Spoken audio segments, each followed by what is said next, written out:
On this first guy, somebody had a good question about when you add these together, you still have both x and y in the equation you get. So what do you really have to do first if you want to do elimination method? Yeah. You know, if only there was a 3 there, then these would cancel, right? The beautiful thing about equations is I can multiply both sides by anything I want to. In this case, 3. So if I take 2 and multiply by 3, and leave number 1 alone, then add those together, I'll get something really, really nice. Those go away. 13y equals negative 13. So then you get y is negative 1. Cool. And of course, the minute you get one variable, you just plug it back in to get the other one. So I'll plug it in here. So negative x. Add the 5, so x is 3. If you stop there, it's okay, as long as you circle those, but how should it really be written? Yeah, the point, 3, negative 1. That's where these two lines would meet. Right, so when you solve for each variable, you're actually getting a piece of the point. That's the answer. If I were to graph these two, they would meet right there at that point. Cool. Like this. Yeah.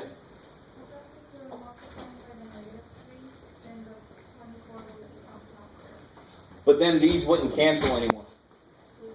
If you multiply by negative 3, then... Right? So if I multiply by 3, it's already negative. They're already opposite sides. Yeah, so you gotta be careful. Yeah? We should find x and y or just one? You have to find both. Because the answer really is always a point. So you must at least find both parts, if not actually write it as a point. Because the answer to a question with two variables, there's actually two questions. You have to answer both parts. The y part and the x part. Cool. Yeah? So you multiply the negative x plus 5y by negative 3? No, I did not. Oh, okay. This is already a negative. So somebody's asking me why, if I did that, this should become a positive 24, but then these would be the same sign. They wouldn't cancel. I put negative 5y instead of plus. Oh, okay. That would do it. That's why I was like, the fraction everywhere. Cool. Any other questions on that? All right, so what about this guy? Is this going to be x squared plus 9? No. No. Well, I probably could tell by the way I said that. That was not really the answer. That's missing the middle term because it's oversimplifying this. Exponents are based on multiplication. They're not going to play well with subtraction, right? If this would have been 3x squared, that would have just been 9x squared. Exponents play really well with multiplication because that's what they're based on. Subtraction, that sucks. I've got to kind of work around it, which means I've got to write it twice, do the whole foiling thing, right? So you got x minus 3. So you got x squared Minus 6x. minus 6x That's 9. plus 9. So that's the part you would be missing if you went this route. For some reason, we get to more advanced problems, and there's a little part of the problems like this, we all start doing this again. It's always going to be, got to foil that thing out. And here, what do? 2x. Yeah, you start distributing this through. So you get 8x cubed plus 20x squared, 50x, minus 20x squared, minus 50x, Minus 1. minus 125. So the nice thing is those all go away. If you'll notice, it's very similar to the factoring problem I gave you, right? So that's just a really good example of actually showing you that all the trash gets thrown out by this dude, right? So these are all canceling because of this guy was there. So that's the idea behind cubes. That's why part B that works the way it does. Yeah. So you're distributing that 2x on the top right here. That's how you get that whole equation. And then the second one, you're just distributing that negative 5 across and then cancel out. And then that. I love Get it. all your like terms done. And then that I love it. So if there was only a -5 in front of this thing, you would distribute the -5, right? That's it. But this is saying there's two things I've got to take through. Okay. So I just take them both through. So if I would have written 3 things here, you would just take each one of those through one at a time and then get your like terms together. Now, if it didn't come out clean, would you just have a longer equation at Oh, the yeah. bottom? That's It's very possible. If I load this thing with A's, B's, and C's, and this with X, Y's, and Z's, you ain't gonna have any like terms. Okay, so it would just be longer. It's just a long ass thing, yeah. Okay. So what about the factoring problems? This first guy really should be a simple problem because this is just a 1 here, right? So I know already I can do for x squared. So the whole problem now is what numbers make those work. Yeah, 4 and 24 multiply to be 96, but they don't add to be -4. So they have to do both, right? So I don't know if you guys understand or like the other method I showed. If you have any trouble, so really it boils down to factoring 96. But also what you could do is, what two numbers are 4 apart? 7 and 11 are 4 apart. If the 11 was negative, it would make -4. But do they multiply to be -96? -77. Too small, so I go the next step up, and that works. All you need are two numbers that add to be this and multiply to be that. Who cares what you make happen first? As long as you also make the other thing happen. Does that make sense? Because you're used to just, so you got 24 and 4, and then you check, would they make? No, they wouldn't. Oh, crap. And then you keep going through the list of factoring. The factoring will always be more difficult than what adds to be this. It's a much easier question. So how do I finish this out? Yeah. Or plus 8 minus 12, doesn't matter. Cool. Not as easy as a squares problem, but that's one of the easier problems. One of the easier factoring problems. So when it says factor, you don't have to solve the problem. You just have Yeah, to... it's not equal to anything. Because you're right, I'm glad you said that, because I always get somebody equal this poor dude to 0. I know. You know, and it's kind of a sad way to look at the universe. Everything's 0, but that's coming up later. But I do that sometimes. Yeah, I know. Well, once you learn it, you want to get an answer. It's very human to want to figure out what the hell X is. But too bad, we just don't know. All we have to do is rewrite this unknown thing. And I can't remember, have I shown you this? I probably have. I don't think I have shown you guys. I showed my Math 90 classes. What is this? Kind of a weird question, but I don't care. What is that? I would accept. C equals B. All right, good. Give you a form. So it's a form of a polynomial, a quadratic, right? It's a number that I don't know yet. Right? If I know what x is, I know what number this is. So really think about what we just did. We took a number that we don't know, and we factored it. Okay, that's one reason why that's difficult. Another reason is, how many numbers does this represent? I know I'm going on a weird path right now, but go with me. How many numbers does this represent? It's one number. Infinite number of numbers. What could x be? Any number. Any damn thing you want it to be. So how many numbers can you make out of this? An infinite number of numbers. So let me give you a specific example. Everybody with me that this problem is done. Everything I'm about to do is Jeff steps, right? Just me showing you shit. Right? I like to show you stuff like this. If x were, what, Jeff? I don't know. Let's say 5.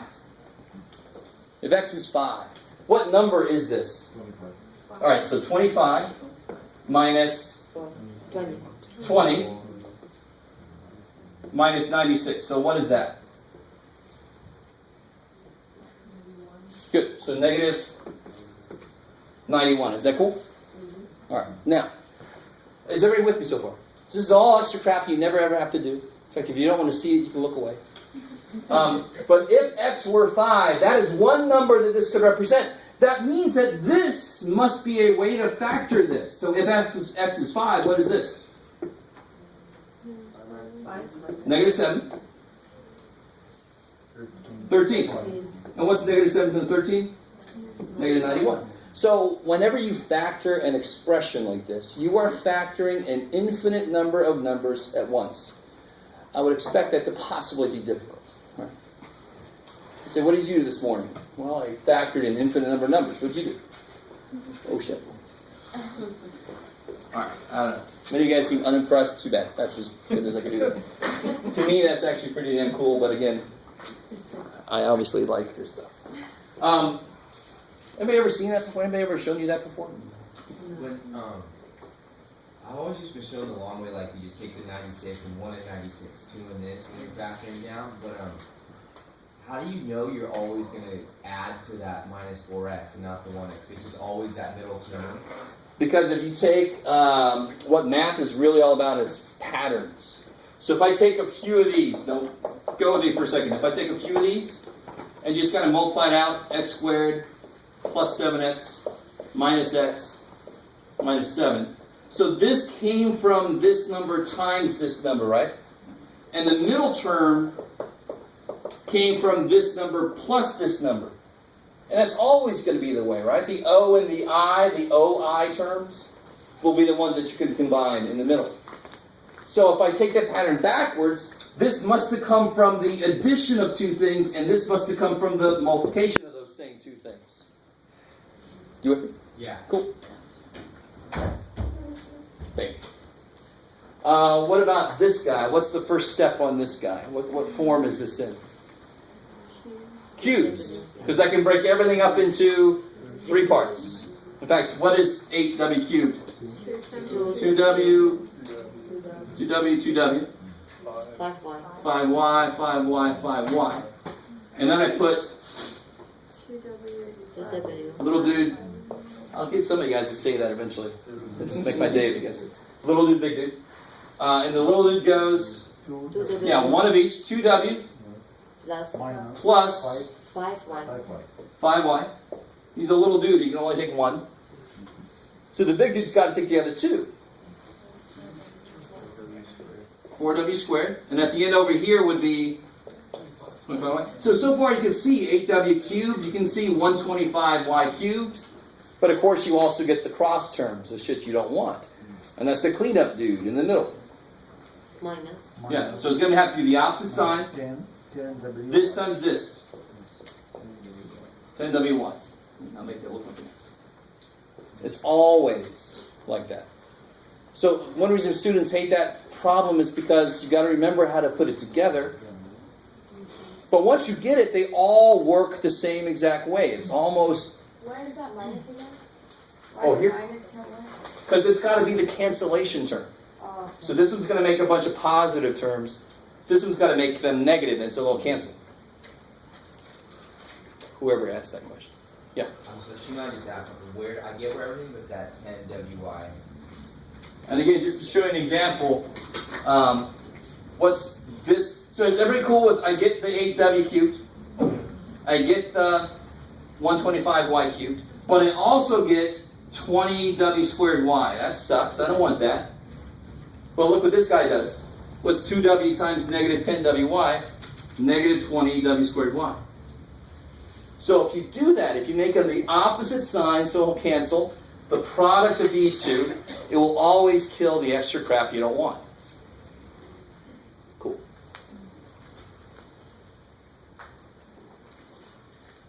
Okay.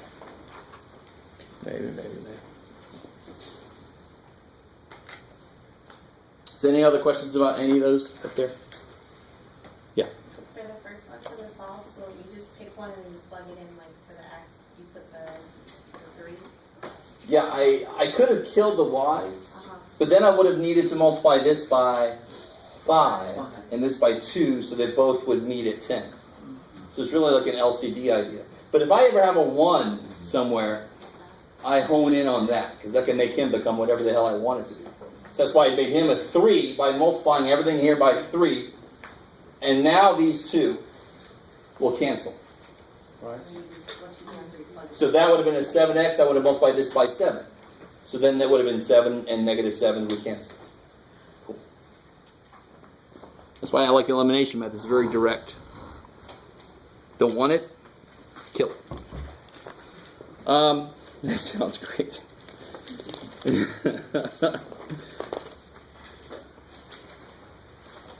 Okay. So let's get into some new stuff.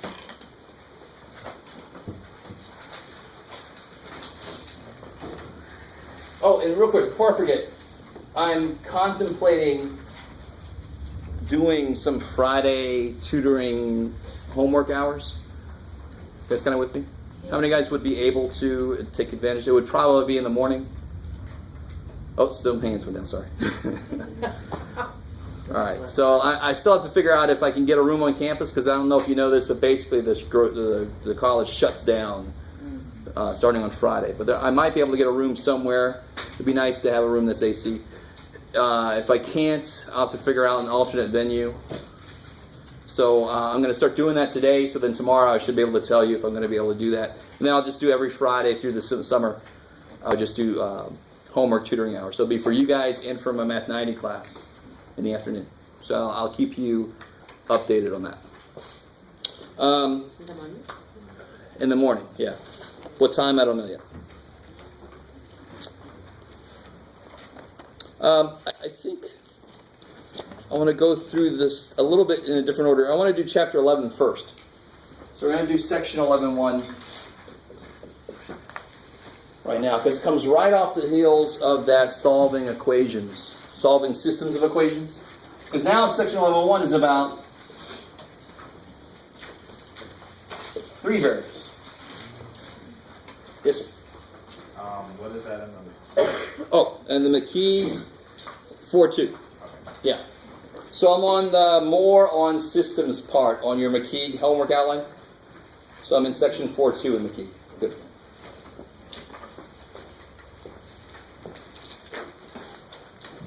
So if I have 3 things I don't know, X, Y, Z, A, B, C, what's got to be true? What do they have to give me? When I have 2 things I don't know, if they give me 1 equation, can I solve and get a single answer? No. If I have 2 things I don't know, they give me 1 equation, I get a whole line's worth of freaking answers. To get 1 answer, they have to give me something else too, right? So if I have 2 unknowns, I need 2 equations. So not surprisingly, if I have 3 unknowns,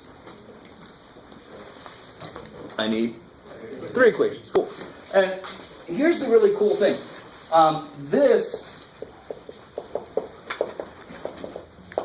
Let me actually start here. This is a point, right? You would just graph that on a number line. Bam. With me so far? That's just the point. This is a line. You'd have to graph that in 2 dimensions. It would be 11, something like that. Okay. So when I start talking about 3 variables, what kind of seems like it might be the next step up? A point, a line, which is a collection of points. The next thing should be a collection of lines. That's getting really freaky, I know. You guys semi with me? So if I have a collection of lines, I end up with a plane. So here's the cool thing. I really want you with, because it's a nice visual. So this is an equation of a plane. This right here is an equation of a plane. If I had a calculator that could handle it, if I plugged it in, it would graph a plane for me. Okay, semi-good? Maybe? A little bit? Maybe. So this wall here is a plane. There's an equation for it, right? The ceiling, forgetting the levels, is a plane. You with me? So far? Okay, good. And the floor is a plane and all that kind of stuff. And the front wall is a plane. So if there was the front wall, this wall, and the ceiling, where would the solution be to that system? The point right up there in the corner, right? That would be the point where all the planes meet. If I only had 2 planes, what will they meet at? If I have 2 planes, like this plane and the ceiling, where do they meet? A line. Shit, that's still an infinite number of things. I don't like that. That's why I need a 3rd equation, a 3rd plane. Good, okay. So the actual working out of this thing is, thank God, nowhere near as... you don't have to somehow sit in a room and just label planes. Don't go crazy. Here's the problem. And actually, let's start with the answer. Let's do this. I like to do this every now and again. What do you think the answer to this system of equations is going to be? We basically just said it. It's a point, but it's a point in 3 space, in 3-dimensional space, in the real world, right? So if two-dimensional space is x, y, 3 just adds one more component on. So it's going to have 3 parts to it. You guys kind of with me? Now, I'm not going to get too deep into 3D, but here's 2D. So this point there would maybe be the point 2, 3. Cool? 3D just lets me come off the frickin' board, right? So how high up do I want to go would be the next part of the point. You want to go 5 units up, that would be 2, 3, 5. You want to go 8 units down into the next room over, 2, 3, negative 8. Is that cool? Semi-cool. We're not going to do, thankfully this is not the class where we try to graph in 3D. That's always disgusting, especially with my beautifully artistic renderings. You can just imagine. But, so somebody give me a possible answer. Give me a point in 3-dimensional space. 2, 3, 5. All right, sweet. So obviously in the book, you don't start with the answer, but I always like to show you one way you can create a problem. So what would this be? X plus y plus z. Given that this must be the answer, what must that equal? 10. Where'd 10 come from? Yeah, add it. X plus y plus z is 10. If that's going to be the answer, then every single one of these equations have to be true for this. So I can't put anything else there except 10, because that's what those things add up to be. So now I can just start making, it's 2x minus 3y minus z. So twice 2, so 4, minus 3 times 3, 9. minus 5, 4 minus 9 minus 5, negative 10. I like it. You guys semi with? Are you ever going to do this in your homework? No? Your homework is going to be, they're not going to tell you the answer, obviously. But I just want to show you how to put together a problem. And then finally, whatever the hell else you feel like here. Let's say negative 5x plus y plus 2z. Why not? So it'd be negative 10 plus y is 3 plus twice z. So that's just going to be 3. Cool. So in the book, of course, you'll start there. You somehow have to solve it and get the point that's the answer. Now, the big problem people have with these is bookkeeping. What do I mean by that? I mean keeping track of what the hell you're doing, where did something come from, so forth. So the first thing I say is label stuff. Here's the first equation, second equation, third equation. Has anybody ever done these kind of things before? Do you remember the process? If there was a variable gone, that should be relatively easy. I can just add those together also. If I have 2 variables, I know how to do it.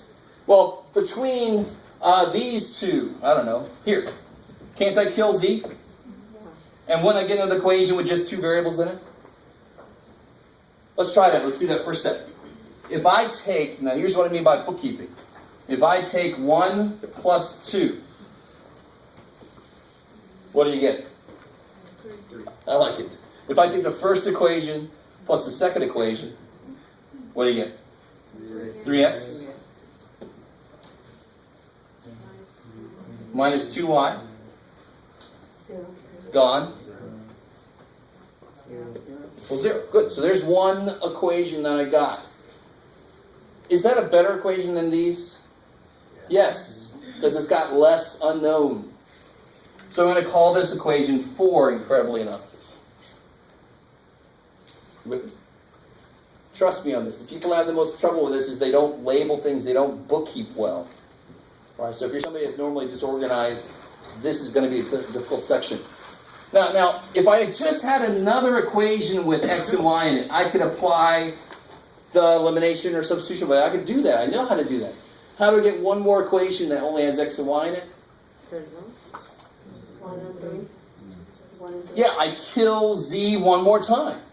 So that's always the process. If you have to do a 3 by 3 is what it's called. 3 unknowns, 3 equations. If you have to solve this kind of problem, you pick a letter and you kill it twice. So if I do 2 and 3, that's a good one because they're opposite signs. What do I have to do to number 2? Multiply by Yeah, multiply it by, 2. 2. So I get 4x minus 6y minus 2z, which is negative 20. Is everybody with me now? Why did you multiply by 2? So these were cool. I add them together, the z's already go away. Will these z's go away? No, when I add those together, it won't cancel. What needs to be here? 2. What's the only legal way? I just can't put a 2 in there. I have to multiply this by 2. That's the only legal way to get a 2 there, is to multiply the whole thing by 2. And now you can add these together. And that's equation number 5. Cool. So now I've got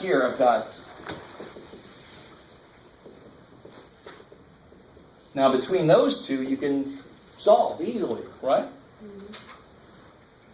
What method would you use? Yeah. I have a question.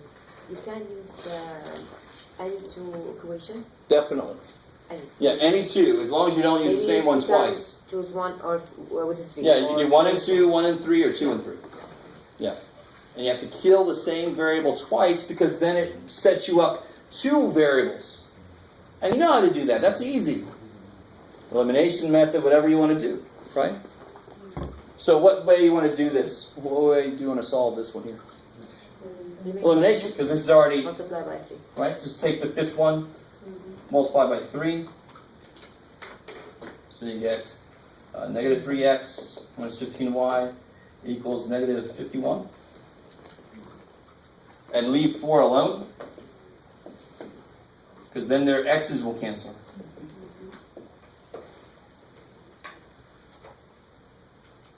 So then I get negative 17y equals negative 51. And that goes in 3 times, thank God, right? And now it's dominoes, right? Not pizza. But now it's 3 goes in, you get x, you plug a 3 in for y in either one of these, and then you get x and y, you plug both of those in any one of these. So it's kind of like dominoes falling backwards. You guys understand what I mean by that? Is that a decent visual? What about the 0? Oh, then you solve for z? Yeah, so watch this. I've got y, I can immediately get x now. Y is 3, so then 3x minus twice 3 is 0. 3x is 6, so x is 2.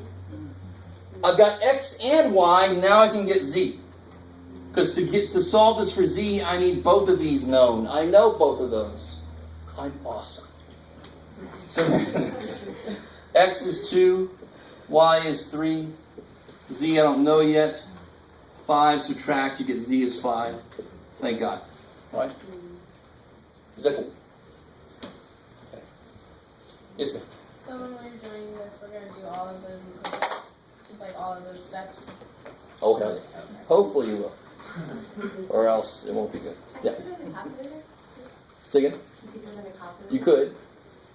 To check it if you happen to know how. Doing it on the calculator requires knowing how to set this up as a matrix. And we're actually not going to get into matrices. So if you know anything about them, you can actually check your work in the calculator, but you still have to show me the work. Aw. I always have somebody write down on the test, well, I pushed this button and then no. Screw that. Come on. My teacher showed me. I don't care. All right, so that's not too bad, right? I mean, once you get the pattern down, the process, it's always the same. To be completely honest, if some of these variables are already missing, you might actually have other ways to do it. And I don't think... I mean, the only other things to possibly show you would be some clever things. Like sometimes you can add all 3 of them together. And maybe 2 variables go away that way. Or you add all 3 together and it gives you something.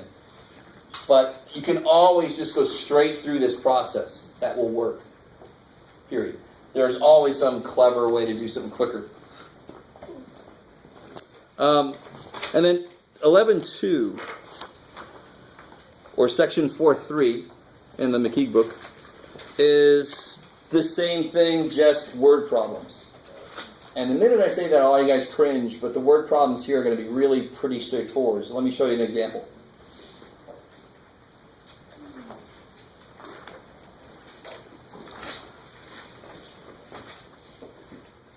Yeah,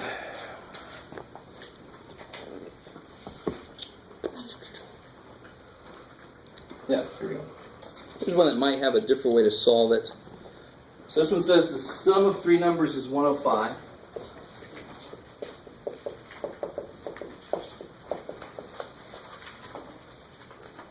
Twice the first minus the second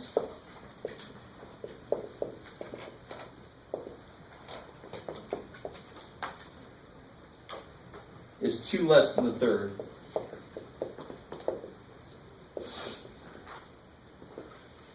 The third is the second minus 3 times the first.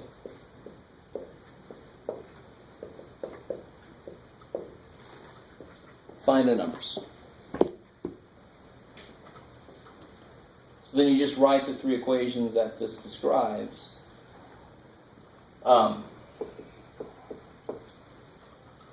So first off, I would really quickly tell yourself what the hell's going on here. What do I have? I have a first number. I have a second number. And I have a third number. That's crazy. So then you just give them variables really quickly. And I would expect most of us would use X, Y, Z.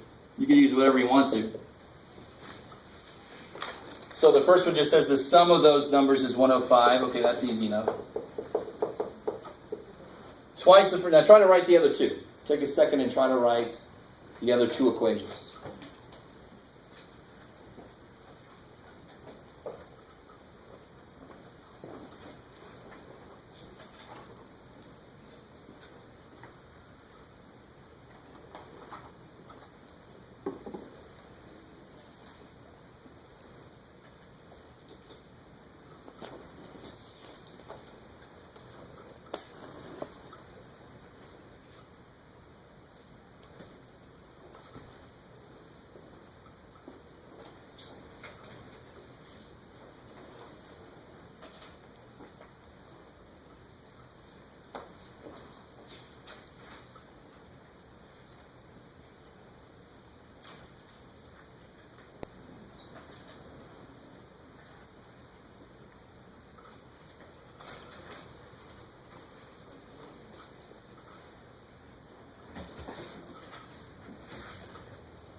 So how do you write the second equation?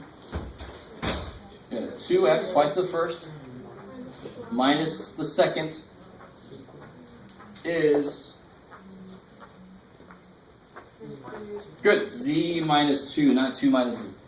Right, 2 less than is always going to be that's the evil one that turns it around. And then the third equation? 3 times. The third, so z is the second one minus 3 times the first one.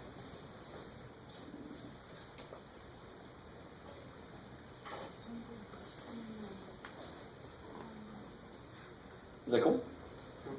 What's wrong? In what way? So it's really, it's this whole idea of translating from English to math, right? These are actually not as bad if you just remember the evil one. The less than is evil. Because if I said, what's 7 less than 10? You wouldn't do 7 minus 10. What's 7 less than 10? You would do 10 minus 7, right? So that less than is always going to be turned around. Is equals in math, right? So I'm really just translating like I'm going from German to French. I'm translating from English to math-ish. So the first one should be easy, right? You add the sum of all three is 105. And then it says twice the first, so I've already called the first one x, minus the second is equals 2 less than the third. So you can kind of read it back to yourself. You can read it in English as you look at the equation. You can read it in English. The third, which is called z, is equals the second minus 3 times the first. So that one is actually exactly the way it is, right? So you need to be decently proficient with just translating these to this. The less than will sometimes get us. but the rest of it should not be a huge problem. Now, what's wrong about going forward with this problem? What's kind of wrong here? Everything's mixed up. Z is here. Z. What about Z? Things are in the wrong place here, right? Yeah. Just got to move the Z over and move this stuff over. So I can rewrite it, x plus y plus z is 105. Subtract the z over 2x minus y minus z is negative 2. And then subtract both of these over 3x minus y plus z is 0. That would leave 0 over there, right? Just moving everything, all the variables over to one side. Now it looks a lot more like the problem we just did a minute ago. And you can attack it. I would want to kill the z's or the y's because these go away and these go away. So I have two pairs that I can quickly kill the z's or the y's. You kind of with me? If I want to do the x's, it kind of sucks because I have to multiply by negative 2 and multiply by negative 3. Bless you.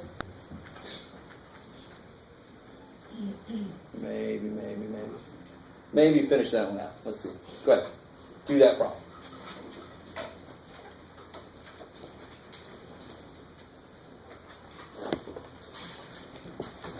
While you're doing that, I'm going to pass out the practice test before I forget.